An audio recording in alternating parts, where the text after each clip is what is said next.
Sir, আমার নাম নিতু।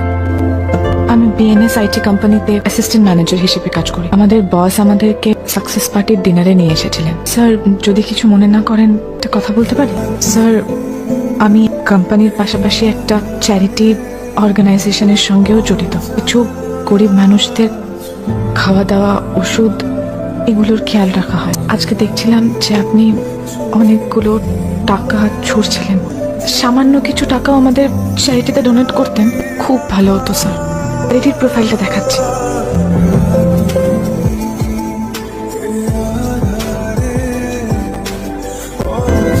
বাচ্চাগুলো কতটা অসহায়, যদি অল্প কিছু টাকাও ডোনেট করা যেত।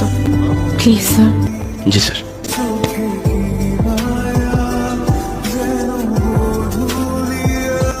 এত টাকা? ম্যাডাম, এটা আপনার জন্য অনেক, কিন্তু স্যারের জন্য অল্প কিছু। Thank you very very very much, thank you so much. আমি ড্রিঙ্ক করি না। ম্যাডাম, জুস তো খান।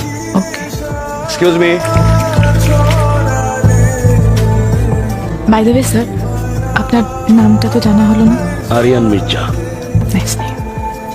বাট স্যার, আমি সত্যিই আপনার মতো মহৎ মানুষ আর কখনো দেখিনি। এতগুলো টাকা আপনি একবার বলাতেই দিয়ে দিলেন। তার ওনাকে দেখার কথা শুনে যা বুঝলাম, এই টাকা তো ভালো কথা, এর 5 ডাবল দিলে উনি রাজি হতো না। যদি পাওয়ার খাটাইতাম উনি সুইসাইড করতেন, তবু রাজি হতেন না।